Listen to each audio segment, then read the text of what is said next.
जय हिंद विद्यार्थियों। आज हम शुरू करने जा रहे हैं अर्थव्यवस्था का तीसरा लेक्चर और इसके अंतर्गत हम पढ़ेंगे कि वैश्विक स्तर पर भारतीय अर्थव्यवस्था की क्या स्थिति है। विद्यार्थियों, भारत की अर्थव्यवस्था को समझने के लिए जरूरी है कि आप पहले ये तो जानें कि पूरे विश्व की अर्थव्यवस्था का क्या स्तर है और उसमें से भारत की क्या स्थिति है, क्योंकि जब तक आप इसको नहीं समझेंगे तब तक आप तुलनात्मक अध्ययन कर ही नहीं सकते। तो आइए सबसे पहले हम उसी ज्वलंत मुद्दे पर बात करें जिसको लेकर पूरी इकोनॉमिक्स इस समय चल रही है। सबसे पहले विद्यार्थियों, आपको ये पता होना चाहिए कि पूरे विश्व में एक साल में जितनी वस्तुओं और सेवाओं का उत्पादन होता है उसकी वैल्यू क्या है।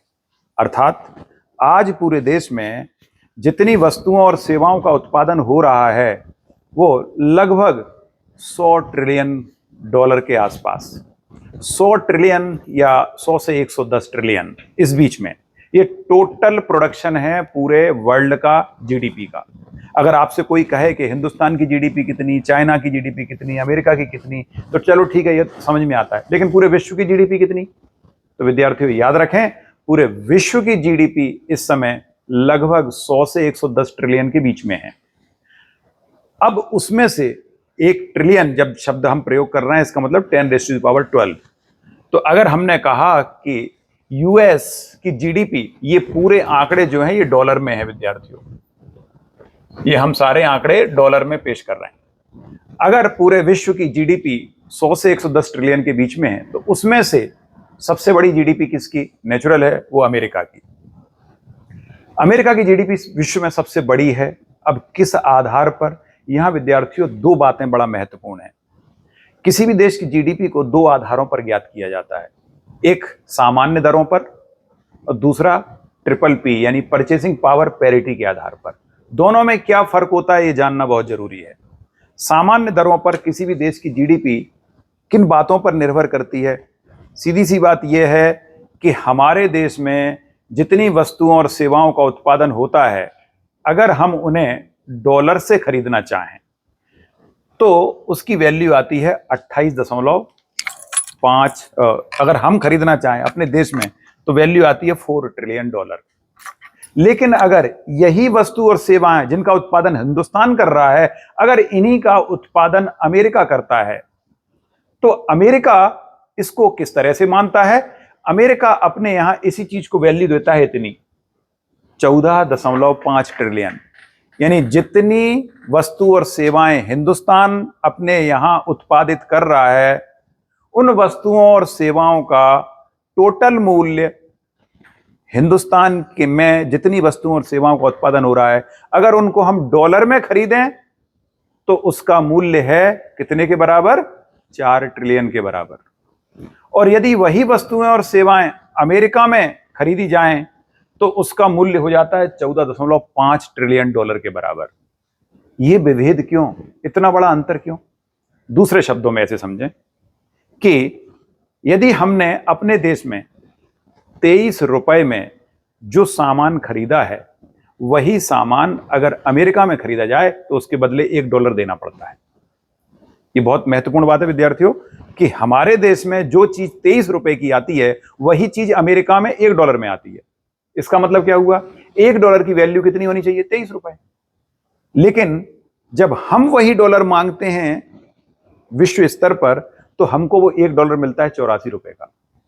इसका मतलब यह हुआ हमारी करेंसी की वैल्यू को कम करके आंका जाता है, इसलिए हमें ज्यादा पैसे देने पड़ते हैं $1 लेने के लिए। दूसरे शब्दों में जो रियल वैल्यू है हमारी करेंसी की, उसको कितना? 3.6 गुना कम करके आंका जाता है। 23 रुपए बराबर $1 होना चाहिए, यह हकीकत है, लेकिन हमको $1 के बदले 84 रुपए देने पड़ते हैं। तो जब अगर हम ये कहें कि $1 की वास्तविक कीमत 23 रुपए है क्योंकि अमेरिका में वही सामान 23 रुपए में मिल जाता है, या दूसरे शब्दों में कहें अमेरिका में वही सामान $1 में मिलता है जो हमारे यहां 23 रुपए में मिलता है, तो अगर दोनों को तुलना करें तो हम क्या पाएंगे कि हमारे 23 रुपए अमेरिका के $1 के बराबर है। और इस हिसाब से अगर हम अपने देश की जीडीपी निकालें तो वो आती है 14.5 ट्रिलियन डॉलर। लेकिन चूंकि $1 हमको 84 रुपए में मिलता है, इसलिए जब हम उसकी कीमत निकालते हैं तो 1/3.6 हो जाती है, यानी 3.6 गुना कम हो जाती है। तो इससे 3.6 गुना कम करोगे तो वैल्यू आएगी 4 ट्रिलियन। अथवा दूसरे शब्दों में ऐसे कहें कि अगर 4 ट्रिलियन का 3.6 गुना कर दो तो वो कहलाएगी ट्रिपल पी के आधार पर, परचेसिंग पावर पैरिटी के आधार पर। जैसा कि नाम है परचेसिंग पावर पैरिटी, इसका मतलब होता है आपकी करेंसी द्वारा वस्तुओं और सेवाओं को खरीदने की, क्रय करने की क्षमता, उनमें कितनी समानता है। तो डॉलर में कितनी, जब डॉलर की तुलना भारत की करेंसी से कर रहे हो तो दोनों को समान रखो, इसलिए क्रय शक्ति समता शब्द का प्रयोग किया जाता है। खरीदने की समानता, अमेरिका में वही डॉलर, अमेरिका का वही डॉलर आधा दर्जन केला खरीद पाता है $1, और वही हमारे यहां की करेंसी 23 रुपए में एक आधा दर्जन केला खरीद लेती है। इसका मतलब यह हुआ, चूंकि वस्तु तो समान है ना, आधा दर्जन यहां भी, आधा दर्जन वहां भी है, वस्तु सेम है, लेकिन उसको खरीदने के लिए अमेरिका में $1 देना पड़ रहा है और भारत में उसी को खरीदने के लिए 23 रुपए देने पड़ रहे हैं। इसका मतलब यह हुआ $1 23 रुपए के बराबर होना चाहिए। अगर इस तरह से वस्तु की कीमतों को का आकलन करके जीडीपी निकाली जाए तो ऐसी जीडीपी को कहते हैं क्रय शक्ति समता आधारित जीडीपी। और जब वैश्विक स्तर पर आपकी करेंसी की जो वैल्यू है उसके आधार पर, जैसे अभी हमारी करेंसी की वैल्यू है 84 रुपए में $1, अगर इस तरीके से वस्तु और सेवाओं का मूल्य निकालेंगे तो वो 3.6 गुना कम हो जाएगा। इसीलिए हमारी इकोनॉमी टोटल जीडीपी 4 ट्रिलियन की है, हमारी अर्थव्यवस्था केवल और केवल 4 ट्रिलियन की है। इसी 4 ट्रिलियन में जब हम 84 से मल्टीप्लाई कर देते हैं, 84 से मल्टीप्लाई करेंगे, क्योंकि हम $1 के बदले 84 रुपये पे कर रहे हैं, इसीलिए अगर हम $1 के बदले 84 रुपये पे कर रहे हैं तो जैसे ही हम 4T में यानी 4 ट्रिलियन में 84 से मल्टीप्लाई कर देते हैं तो जीडीपी आ जाती है 335 ट्रिलियन की, 335 ट्रिलियन रुपीज में आ जाती है, वो रुपये में कन्वर्ट हो जाती है जीडीपी। तो इस प्रकार से विद्यार्थियों जीडीपी को तैयार करने का या जीडीपी बताने का ये तरीका है। तो 335 ट्रिलियन की जीडीपी है हमारी। तो विद्यार्थियों अब 335 ट्रिलियन की जीडीपी, अब चूंकि नॉमिनल आधार पर यही रेट चलता है और इसी को हमें बार बार बोलना है, क्योंकि पीपीपी के आधार पर कोई नहीं मानता, पूरी दुनिया सामान्य दरों पर यानी नॉमिनल रेट पर ही आपकी जीडीपी को आंकती है। तो इसलिए हर जगह वर्ल्ड बैंक भी जब आंकड़े देगी तो इसी आधार पर देगी।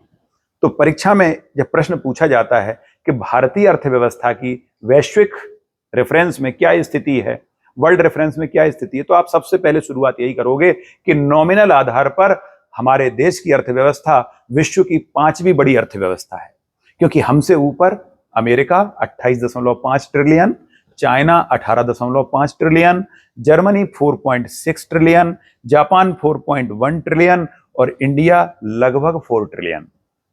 ये लगभग वैल्यू है, थोड़ी मोड़ी कमी है। अभी बीच में एक बार 19 दिसंबर 2023 को हमने 4 ट्रिलियन के आंकड़े को छुआ था, तो वो अभी शुरू में ऊपर नीचे होगी, फिर एकदम से बूस्ट करेगी और आगे निकल जाएगी। इसमें थोड़ा सा समय और लगेगा। भारत ने अपेक्षा की है, हमारा जो थिंक टैंक है, थिंक टैंक यानी नीति आयोग, उसने लक्ष्य निर्धारित किया है अगले 5 साल के अंदर भारत की अर्थव्यवस्था इन दोनों को बीट कर जाएगी। जापान को तो बीट करने वाली है, जापान को के लिए बोला गया है 2026 में जापान को बीट कर देगी हमारी अर्थव्यवस्था, और 2027-28 में हम जर्मनी को भी बीट कर देंगे और हम तीसरे पायदान पर पहुंच जाएंगे नॉमिनल आधार पर भी। आज हम ट्रिपल पी के आधार पर तो तीसरे स्थान पर हैं ही, हमारे आसपास कोई नहीं है तीसरे स्थान पर, लेकिन अभी नॉमिनल आधार पर हमारे पास 2 बड़ी अर्थव्यवस्थाएं हैं, जर्मनी और जापान। इन दोनों को भी हम अगले 4-5 साल के अंदर बीट कर देंगे और हम तीसरे पायदान पर हो जाएंगे। फिर भारत विश्व की वो बड़ी अर्थव्यवस्था होगी जो न सिर्फ ट्रिपल पी के आधार पर बल्कि नॉमिनल आधार पर भी पूरे विश्व की तीसरी सबसे बड़ी अर्थव्यवस्था बनने जा रही है। अगर ट्रिपल पी के आधार पर देखें तो चाइना नंबर 1 पर है। यहां ये बड़ा महत्वपूर्ण फिगर है विद्यार्थियों। चाइना की जीडीपी 18.5 ट्रिलियन नॉमिनल आधार पर, लेकिन पीपीपी के आधार पर यही 33.7 के आसपास है। तो लगभग इससे डबल है, लगभग इससे डबल। इसका मतलब यह हुआ चाइना की जीडीपी को पूरी दुनिया आधा करके आंकती है। जहां हमारी जीडीपी को 3.6 गुना कम करके आंका जाता है, तो वहीं चाइना की जीडीपी को भी आधा करके आंका जाता है। इसका मतलब यह हुआ चाइना की करेंसी पूरी दुनिया की नजरों में 1/2 है, उसकी वैल्यू 1/2 होनी चाहिए दुनिया की नजरों में।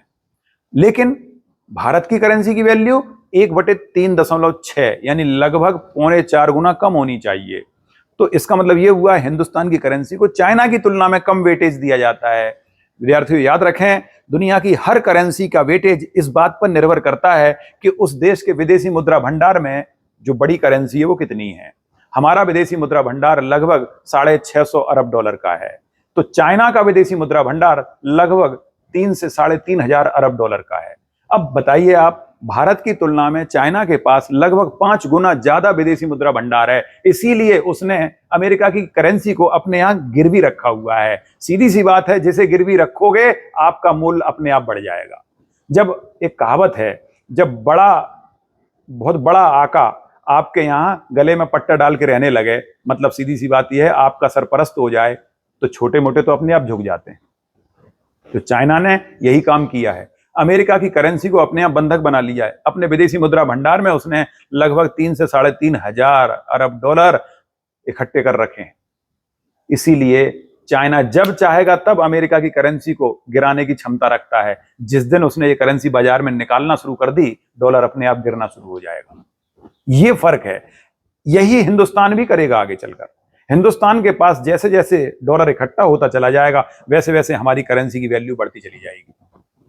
तो किसी को अगर अपनी करेंसी की वैल्यू बढ़ानी है, अपनी धाक मार्केट में जमानी है, तो जिसकी धाक ज्यादा अच्छी है उसे अपने यहां बंदी बना लो, उसे अपने यहां बंधक बना लो। तो यह तरीका है। विदेशी मुद्रा भंडार एक प्रकार से कुछ और नहीं, जिसकी औकात मार्केट में ज्यादा है उसे ही अपने यहां दुम हिलाने पर मजबूर कर दो, आपकी वैल्यू अपने आप मार्केट में बढ़ जाएगी। यही सभी कर रहे हैं, भारत भी यही करेगा। एक दिन भारत की करेंसी भी बहुत आगे जाने वाली है और जाएगी।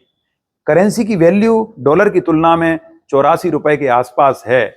विद्यार्थियों, आलोचनाओं का शिकार होना पड़ता है कई बार कि हमारी करेंसी कहां थी और कहां आ गई। आपकी जानकारी के लिए बता दूं, मैं जब हम आजाद हुए थे तो आजादी के समय, विद्यार्थियों बहुत अजीबोगरीब फिगर है, आजादी के समय केवल 4.25 रुपए का, 4 रुपए 20 पैसे का $1 आया करता था।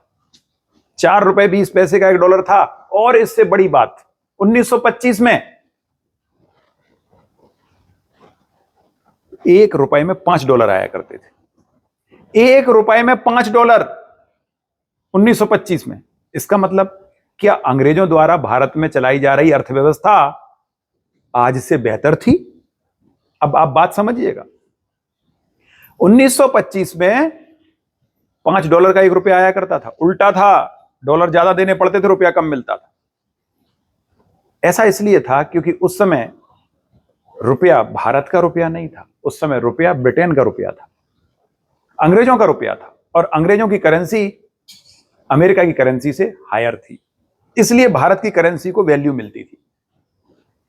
चूंकि आपकी अर्थव्यवस्था भारत की अर्थव्यवस्था थी नहीं, वो तो अंग्रेजों की अर्थव्यवस्था थी। अंग्रेजों के जितने गुलाम देश थे सबको मिलाकर अंग्रेजों की अर्थव्यवस्था बनती थी। इसलिए 1925 में $5 का $1 आया करता था। जब हम आजाद हुए तो 4.25 रुपए का $1 आने लगा। कितना बड़ा ट्विस्ट आया, ठीक उल्टा हो गया। और आजादी से लेके अब तक हम 4.25 रुपए से गिरते गिरते 84 रुपए पहुंच गए। तो क्या हमारी अर्थव्यवस्था कमजोर हुई है? नहीं, यह कहना बिल्कुल गलत है। क्योंकि जिस समय हमारा देश आजाद हुआ था उस समय हमारी जीडीपी केवल 2.7 करोड़ की हुआ करती थी। 2.7 लाख करोड़, यह हमारी जीडीपी थी आजादी के समय। आज हमारी जीडीपी है 335 लाख करोड़ की। बहुत बड़ा अंतर है, बहुत ह्यूज डिफरेंस है। 100 गुने से ज्यादा हमारी जीडीपी है आज। तो ये इतना बड़ा जो फर्क आया, ये बताता है कि हिंदुस्तान में हम किस पायदान पे थे। विद्यार्थियों, ये सच्चाई है कि हिंदुस्तान एक समय सोने की चिड़िया हुआ करता था। राजा भोज के शासनकाल में यानी 1000 ईस्वी में हमारी जीडीपी पूरे विश्व की जीडीपी का 50% हुआ करती थी। मुगल काल में औरंगजेब के समय में हमारी जीडीपी लगभग 25% हुआ करती थी पूरे वर्ल्ड की। अंग्रेजी शासनकाल में पूरे वर्ल्ड की जीडीपी का 5.5 से 4.5% हिंदुस्तान में हुआ करता था। पूरे वर्ल्ड की जीडीपी का 4.5%। और आज पूरे वर्ल्ड की जीडीपी का हम कितने प्रतिशत हैं? 4 ट्रिलियन है टोटल। टोटल है कितना? 110 ट्रिलियन के आसपास वर्ल्ड की जीडीपी है। 110 में से 4 कितने प्रतिशत हुआ विद्यार्थियों? 4% भी नहीं हुआ। हम 4% से भी नीचे हैं। पूरे वर्ल्ड की तुलना में भारत की जो जीडीपी है, या दूसरे शब्दों में कहें पूरी दुनिया के पास एक साल में जितनी दौलत इकट्ठी होती है, या पूरा विश्व एक साल में जितनी दौलत इकट्ठी करता है, जितनी वस्तुओं और सेवाओं का उत्पादन करता है, उस आधार पर भारत 4% भी नहीं करता। लेकिन आजादी के समय यही चीज 4.5% थी। तो क्या हमारी अर्थव्यवस्था तब से अब तक कम हुई है? तो निश्चित रूप से विश्व की कुल संपत्ति की तुलना में तो हमारी संपत्ति कम हुई। लेकिन चूंकि उस समय भारत के पास ना इंफ्रास्ट्रक्चर था, ना कृषि की बहुत अच्छी व्यवस्था थी। एक्चुअली हम वो हाथी थे, जो कहावत है ना, मरा हुआ हाथी भी 1.25 लाख का होता है। क्योंकि हम एक समय विश्व की चिड़िया थे, सोने की चिड़िया। हम दुनिया की सबसे बड़ी अर्थव्यवस्था हुआ करते थे। खत्म होते होते होते होते भी यहां तक पहुंच गई थी। अंग्रेजों ने लगातार चूसा हमको, और फिर भी हम इस स्तर पर थे। लेकिन उसके बाद चूंकि वैश्विक स्तर पर अर्थव्यवस्थाएं बहुत तेजी से ग्रो की हैं, उनके साथ चल के आज भी अगर हम 4% के आसपास बने हुए हैं, तो ये हमारी उपलब्धि है। इसको हम ऐसा नहीं कहेंगे कि उपलब्धि नहीं है। फिर भी हाँ, ये जरूर कह सकते हैं कि चाइना तो हमसे बहुत आगे निकल गया। 1948 में चाइना और हिंदुस्तान की जीडीपी सेम थी, बिल्कुल बराबर थी। ये तुलना करने के लिए विद्यार्थियों आंकड़े हैं, आप इनको कभी भी कहीं भी यूज कर सकते हैं। 1948 में हिंदुस्तान और चाइना दोनों की जीडीपी बराबर थी। आज चाइना की जीडीपी हमसे कितने गुना? पीपीपी के आधार पर हमसे 2 गुने से ज्यादा, लगभग 2.25 गुना, 2.5 गुना। और अगर नॉमिनल आधार पर देखें तो चाइना की जीडीपी हमसे कितने गुना? लगभग 4.5 गुना ज्यादा है। तो चाइना इतना आगे क्यों निकल गया और हिंदुस्तान इतना पीछे क्यों रह गया? क्या हमने जो अर्थव्यवस्था, जिस अर्थव्यवस्था को अपनाया था, जिस प्रकार की अर्थव्यवस्था को अपनाया था, क्या वो नीति गलत थी? हमने मिक्स्ड इकोनॉमी को अपनाया और चाइना ने समाजवादी मॉडल अपनाया था। उस समाजवादी मॉडल में भी साम्यवादी और एक्सट्रीम फॉर्म अपनाया। जब माओ त्से तुंग की सरकार आई 1950 में, तो उन्होंने इस मॉडल को अपना लिया, समाजवाद के चरम रूप को अपना लिया, और फिर भी वो हमसे इतना आगे निकल गए। लेकिन ऐसा नहीं है विद्यार्थियों के समाजवाद में कोई देश ज्यादा तरक्की कर जाता है, क्योंकि 1980 तक चाइना की स्थिति कोई खास नहीं थी। लेकिन चाइना को ये समझने में देर नहीं लगी कि अगर हम सिर्फ समाजवादी मॉडल को ही अपनाते रहेंगे तो एक दिन हमारी स्थिति बहुत गंभीर होने वाली है। चाइना ने समय रहते ही करवट ली और पूंजीवादी व्यवस्था के लिए अपने देश के दरवाजे खोल दिए, विदेशियों को अपने यहां आमंत्रित किया और एक के साथ एक बड़ी से बड़ी फैक्ट्रियां डालना शुरू की। चाइना ने शुरू में ही ये समझ लिया था कि अगर हम इंडस्ट्री का केंद्रीकरण करेंगे बड़े बड़े शहरों में, तो एक दिन हमारे देश पूरी तरक्की नहीं कर पाएगा। इसलिए उसने इंडस्ट्रियों को गांव देहात सब जगह डालने की कोशिश की और बड़े स्तर पर उत्पादन की एक रणनीति तैयार की, ताकि पूरी दुनिया में हम इतना उत्पादन करेंगे कि हमारी वस्तुओं से सस्ता कोई बेच ही नहीं पाएगा और पूरे विश्व पटल पर, विश्व मार्केट में सिर्फ और सिर्फ चाइना का माल बिकेगा। मेड इन चाइना से पूरी दुनिया भर जाएगी। और यही हुआ।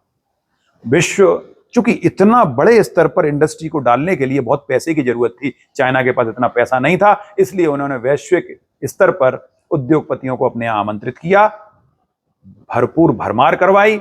सबसे ज्यादा एफडीआई चाइना को प्राप्त हुआ।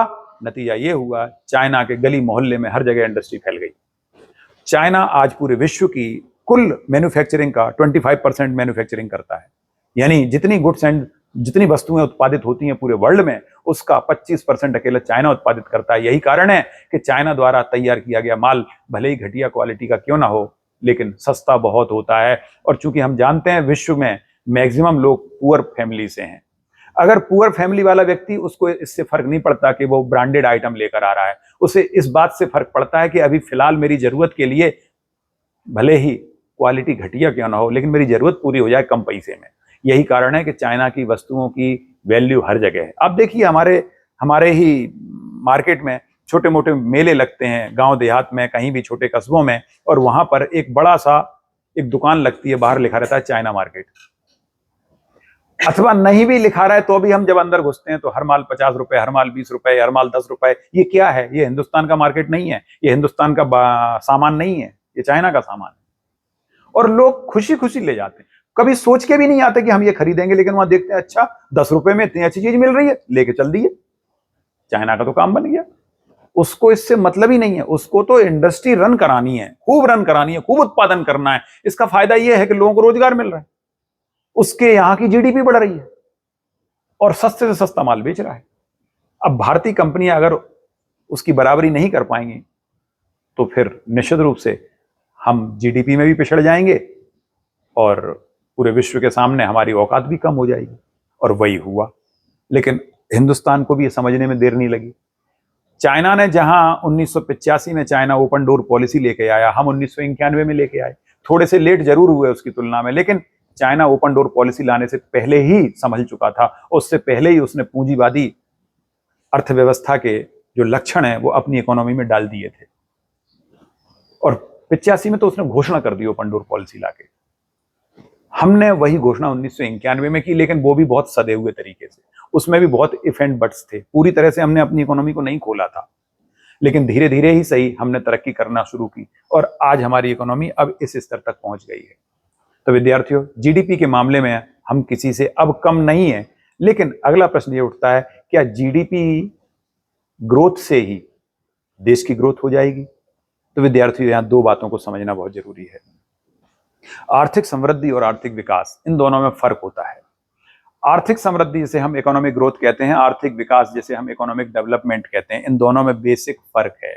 तो आप फर्क समझेंगे। जब हम इकोनॉमिक ग्रोथ की बात करते हैं तो इकोनॉमिक ग्रोथ दो आधारों पर मापी जाती है। किसी भी देश की जीडीपी या जीएनपी कितनी है, जीडीपी अथवा जीएनपी कितनी है, और दूसरा पर कैपिटा इनकम कितनी है। हो सकता है आपकी जीडीपी बहुत ज्यादा हो, पर कैपिटा इनकम कम हो सकता है आपके दोनों ही ज्यादा हो। जिस देश की जनसंख्या ज्यादा होती है वहां पर कैपिटा इनकम ज्यादा हो ही नहीं सकती। भारत उसी दंश को झेल रहा है। भारत की जीडीपी तो बहुत ज्यादा है, कितनी है? 5वें स्तर पर है। पूरी दुनिया की जीडीपी का 5वां बड़ा देश है भारत, लेकिन 5वीं बड़ी अर्थव्यवस्था होते हुए भी पर कैपिटा इनकम हमारी कितनी है? केवल $2700 प्रति व्यक्ति प्रति वर्ष। $2700। तो वहीं हम अगर दूसरे देशों से कंपेयर करें तो इनकी हमारी तुलना में कई गुना, 25, 30, 50 गुना ज्यादा इनकी पर कैपिटा इनकम है, क्योंकि इनकी जनसंख्या कम है। इनके पास इनकम ज्यादा है, जनसंख्या कम है। हमारी इनकम कम है और जनसंख्या भी ज्यादा है। हमने जैसे तैसे अपनी इनकम को बढ़ाया जरूर, हम लगभग इनकी इकोनॉमी के आसपास पहुंच गए, जर्मनी जापान की, लेकिन जनसंख्या तो घटा नहीं पाए ना हम। आज जनसंख्या हमारी 144 करोड़ है, जापान की जनसंख्या केवल 12 करोड़, 12.5 करोड़ जनसंख्या, जर्मनी की जनसंख्या केवल 8 करोड़। अब 8 करोड़ लोगों को मिल रहा है 4.5 ट्रिलियन, 12 करोड़ लोगों को मिल रहा है 4.1 ट्रिलियन, और यहां 144 करोड़ लोगों को मिल रहा है 4 ट्रिलियन। तो स्वाभाविक है हमारे यहां प्रति व्यक्ति आय बहुत कम है। जब प्रति व्यक्ति आय कम होती है तो आर्थिक समृद्धि भी नहीं होती। परीक्षा के लिए प्रश्न है, क्या भारत को आर्थिक रूप से समृद्ध देश कहना उचित होगा? यह प्रश्न है आपके लिए। क्या भारत को आर्थिक रूप से समृद्ध देश कहना उचित होगा? नहीं, क्योंकि आर्थिक समृद्धि के दो पैरामीटर हैं, जीडीपी अथवा जीएनपी और साथ ही पर कैपिटा इनकम। यहां एक चीज और बता दूं विद्यार्थियों, आर्थिक रूप से समृद्धि में जीडीपी में हम आगे निकल गए, लेकिन जीएनपी के मामले में भी हमारे यहां एक कमी है, वो ये कि हमारे देश की जीडीपी ज्यादा है और जीएनपी कम है। ऐसा इसलिए है क्योंकि हमारे देश के नागरिकों द्वारा विदेशों से जितना पैसा कमाकर लाया जाता है उससे ज्यादा पैसा विदेशी यहां से निकाल कर ले जाते हैं, और जिस अर्थव्यवस्था में ये चीज होती है उसकी जीडीपी ज्यादा होती है, जीएनपी कम होती है। भारत की स्थिति अभी भी ऐसी ही बनी हुई है, लेकिन फिर भी ओवरऑल जीडीपी जीएनपी के मामले में हम अभी भी बहुत ऊपर हैं। 5वीं अर्थव्यवस्था है तो 5वीं अर्थव्यवस्था है, नो डाउट, लेकिन पर कैपिटा इनकम में हम बहुत पिछड़ गए हैं। अभी पर कैपिटा इनकम को बढ़ाना भी जरूरी है। इसके लिए जनसंख्या पर नियंत्रण करना होगा। जब जनसंख्या हमारी धीरे धीरे कम होगी और जीडीपी धीरे धीरे और आगे जाएगी तो हमारी पर कैपिटा इनकम बढ़ना शुरू हो जाएगी। पर कैपिटा इनकम जीएनपी में जनसंख्या का भाग देकर निकाली जाती है। जीएनपी में जनसंख्या का भाग देकर निकालोगे तो सीधी सी बात है, जीएनपी डायरेक्टली प्रोपोर्शनल टू क्या है कि इनवर्सली प्रोपोर्शनल टू है, inversely proportional to population, GNP per capita income inversely proportional to population है। अगर पॉपुलेशन ज्यादा है तो स्वाभाविक है जीएनपी में पॉपुलेशन का भाग लगेगा, पर कैपिटा इनकम कम आएगी।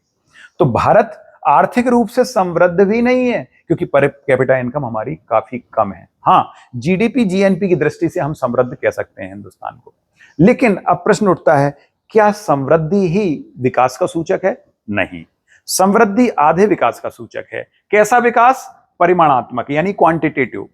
क्वांटिटेटिव विकास तो हमने किया, अर्निंग तो बहुत कर ली, ये विकास हुआ, लेकिन उस अर्निंग में क्या उस अर्निंग का लाभ सभी लोगों को मिला, आम जन को मिला?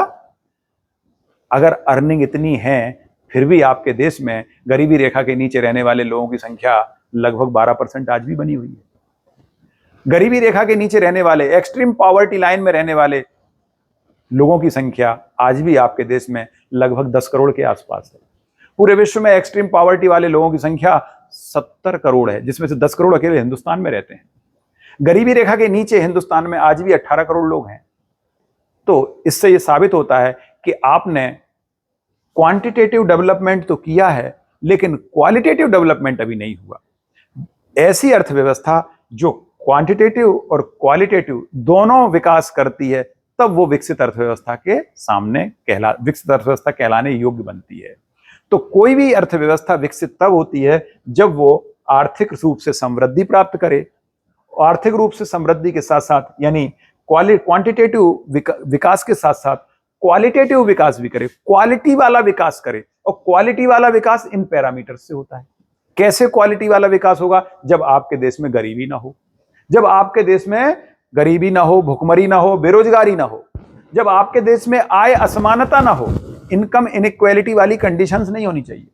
पॉवर्टी, अनएम्प्लॉयमेंट, इनकम इनइक्वालिटी, जीवन प्रत्याशा यानी लाइफ एक्सपेक्टेंसी। लाइफ एक्सपेक्टेंसी कितनी प्रति व्यक्ति, औसत आयु कितनी है हमारे यहाँ अभी लगभग 68 से 70 साल के बीच में है औसत आयु। तो वहीं जितने ये देश हैं जो आप देख रहे हैं, इनकी औसत आयु 80 साल से ऊपर है, 85 साल, जापान 85 साल के आसपास है।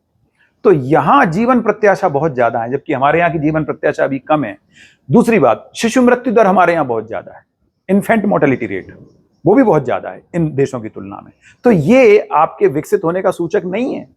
एजुकेशन पुअर है हमारे यहाँ की, क्योंकि जैसा कि हम जानते हैं सरकारी नीतियों में है कि कोई भी 7 साल या इससे अधिक का उम्र का बच्चा या कोई भी व्यक्ति जो नाम लिखना जानता है उसे हम साक्षर बना देते हैं, कि हम आंकड़ों में उसे साक्षर स्वीकार कर लेते हैं। लेकिन ये तो गलत है ना, तर्कसंगत नहीं हुआ। शिक्षा का मतलब ये बिल्कुल नहीं होता। शिक्षा का मतलब सीधा सीधा है एक निश्चित पैमाना तय करना चाहिए कि कम से कम इतना पढ़ा हुआ व्यक्ति, इस क्लास पढ़ा हुआ व्यक्ति जिसे इतना ज्ञान हो, ऐसा पैरामीटर होना चाहिए, तब शिक्षा मानी जाएगी। लेकिन भारत में हम भले ही कह दें कि 75% 2011 के आंकड़ों के अनुसार अगर हम 75% शिक्षित थे, तो विद्यार्थियों ये आंकड़ा कहना सही नहीं है, क्योंकि इसमें उन लोगों को भी शामिल कर लिया गया जिन्हें केवल नाम लिखना आता है। तो वास्तव में भारत में न सिर्फ साक्षर संख्या बहुत कम है, साक्षरों की संख्या, साथ ही भारत में एजुकेशन जो सिस्टम है वो भी बड़ा पुअर है, लचर है। न प्रॉपर इंफ्रास्ट्रक्चर है, न कौशल वाला एजुकेशन है जो वोकेशनल एजुकेशन दे सके। हमारे यहाँ की एजुकेशन ऐसी है जो लोगों को सिर्फ और सिर्फ बाबू बनाने का काम करती है, यानी वो नौकरियों के लिए ही इर्द गिर्द घूमते हैं, उनमें कौशल विकास का काम नहीं करती। हाँ, अब जरूर सरकार ने नई शिक्षा नीति के तहत कौशल विकास के लिए प्रयास किया है और अब शिक्षा में कौशल विकास को जोड़ दिया गया है। स्वास्थ्य की दृष्टि से अगर हम देखें तो हेल्थ इंफ्रास्ट्रक्चर भी बड़ा पुअर है। हेल्थ केयर हॉस्पिटैलिटी प्रॉपर नहीं है हमारे देश में। आज भी सरकारी अस्पतालों में जाइए, आप कौवे उड़ रहे हैं, कोई मतलब नहीं है। ऐसी स्थितियां निर्मित हो गई हैं, ना कोई इंफ्रास्ट्रक्चर है, ना लोगों को मरीजों के ढंग से बैठने उठने की व्यवस्था है, बहुत पुअर फैसिलिटी है। तो अभी हॉस्पिटैलिटी के मामले में, खासतौर से हेल्थ केयर के मामले में अभी हम बहुत पुअर हैं। तो हमें अपनी हेल्थ को बढ़ाने के लिए अभी और प्रयास करने की आवश्यकता है। जब इन सारी क्वालिटी को हम मेंटेन कर लेंगे, तब हम कहेंगे कि हमने जीडीपी के साथ साथ क्वालिटेटिव विकास भी किया है, यानी क्वांटिटी के साथ साथ क्वालिटी को भी डेवलप किया है। और जब भी कोई देश क्वालिटी और क्वांटिटी दोनों को डेवलप कर लेता है तो ऐसा देश विकसित देश की श्रेणी में आकर खड़ा हो जाता है, डेवलप्ड कंट्री बन जाता है। तो विद्यार्थियों, मेरे ख्याल से आपको अब ये समझ में आ गया होगा कि कौन सा देश डेवलप होता है, किस देश को डेवलप कहेंगे। तो डेवलप होने के पैमाने आपके सामने लिखे हुए हैं। अगर इन दोनों आधारों पर कोई देश डेवलप हुआ है तो निश्चित रूप से वो डेवलप कहलाएगा। लेकिन वर्ल्ड बैंक ने डेवलपमेंट के लिए एक परिभाषा और दी थी कि किस देश को डेवलप कहेंगे, किस आधार पर कैपिटा इनकम के आधार पर। लेकिन मैंने फिर कहा कि पूरी तरह से डेवलप होने के लिए क्वालिटी का होना भी जरूरी है। हालांकि वर्ल्ड बैंक ने एक परिभाषा दी थी, लेकिन वो परिभाषा में कहीं ये चीज नहीं लिखी कि इस तरह से कोई विकासशील होगा, इस तरह से कोई विकसित होगा। ये केवल मान लिया गया था। वर्ल्ड बैंक आज भी जो आंकड़े देती है पर कैपिटा इनकम के आधार पर, उसने 4 प्रकार की इकोनॉमी तय की है। आइए देखते हैं वो 4 प्रकार की इकोनॉमी कौन सी है। वर्ल्ड बैंक जिन 4 इकोनॉमी को मानती है उनमें सबसे पहले है लो इनकम इकोनॉमी, दूसरी लो मीडियम इकोनॉमी, तीसरी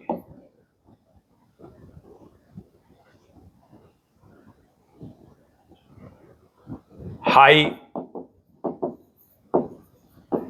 मीडियम इकोनॉमी,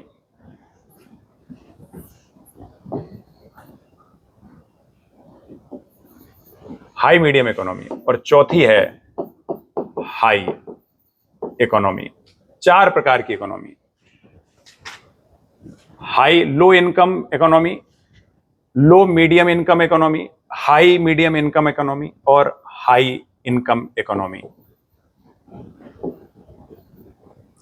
4 प्रकार की अर्थव्यवस्थाएं वर्ल्ड बैंक बताता है।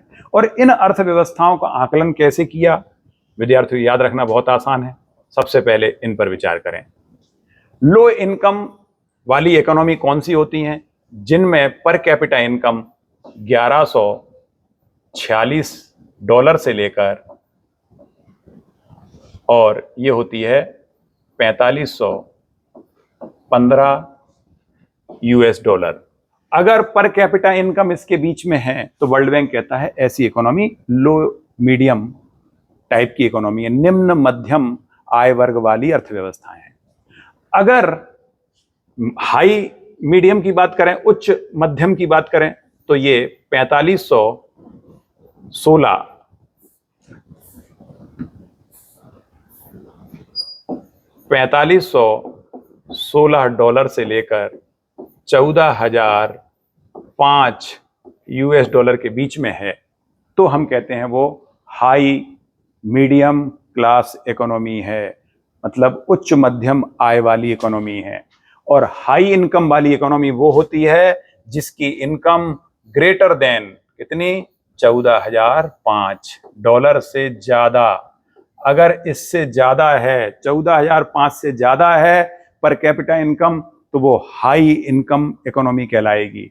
और अगर लो इनकम इकोनॉमी की बात करें तो लेस देन 1146, लेस देन 1146 यानी $1146 से कम अगर पर कैपिटा इनकम है तो वो लो इनकम वाली इकोनॉमी कहलाएगी। ये वर्ल्ड बैंक ने इकोनॉमी के 4 पैरामीटर बनाए।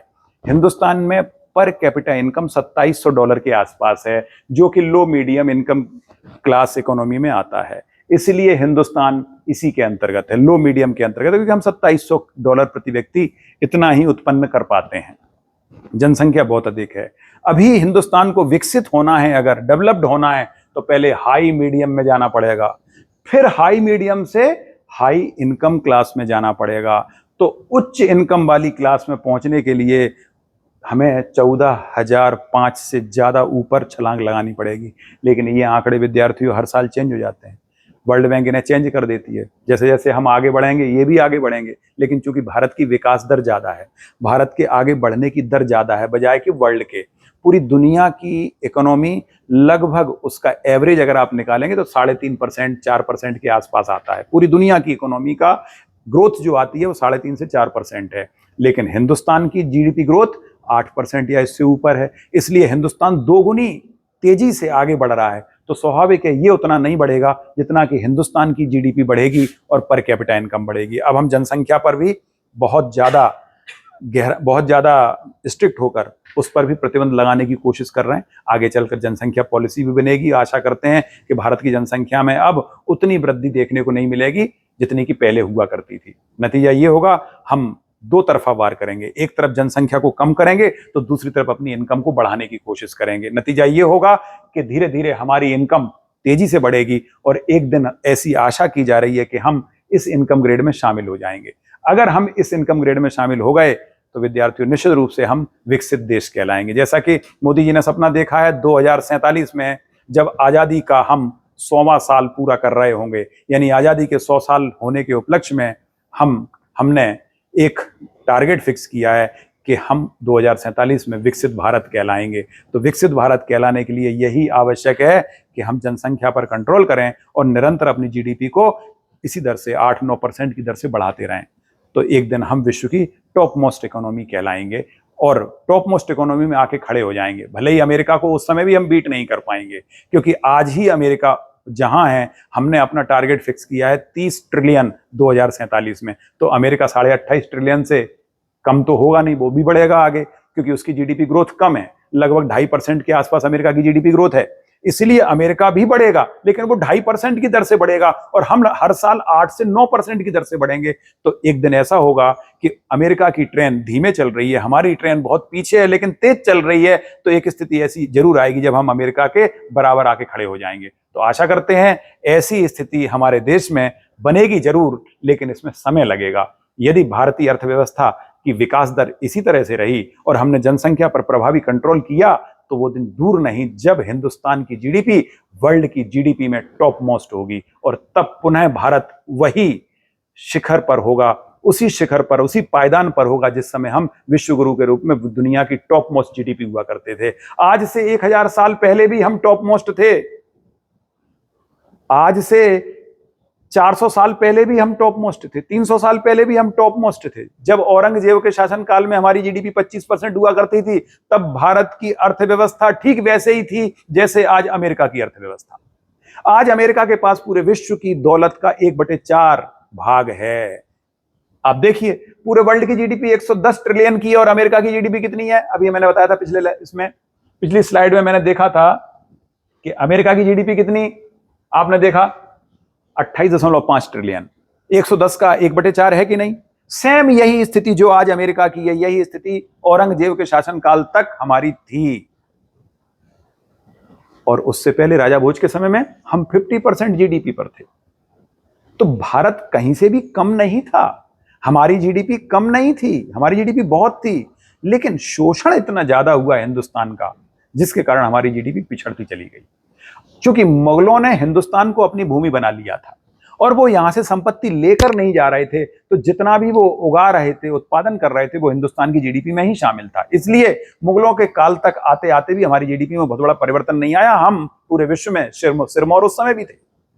लेकिन अंग्रेजों ने यहां आकर क्या किया, यहां से वस्तुओं और सेवाओं का, एक प्रकार से वस्तुओं का यहां से पलायन करना शुरू कर दिया, यहां से निकालना शुरू कर दिया उनको, और यहां से निकालकर वो यूरोप में ले जाते थे, वहां माल बनाकर फिर से हमारे यहां बेचते थे। तो दोहरा शोषण करते थे। सस्ता माल हमारे यहां से ले जाते थे, अपने यहां की फैक्ट्रियों बना के जब हमारे यहां बेचते थे तो न सिर्फ महंगा बेचते थे बल्कि हमारे यहां की इंडस्ट्री को भी नहीं पनपने देते थे, क्योंकि वो अपनी इंडस्ट्री का बना हुआ माल यहां बेचना चाहते थे। इसीलिए आजादी के काल में विदेशी वस्त्रों का बहिष्कार करना इत्यादि, विदेशी वस्त्रों की होली जलाना, ऐसे क्रांतिकारी कदमों को उठाया गया था ताकि हम अपनी जीडीपी को बचा सकें।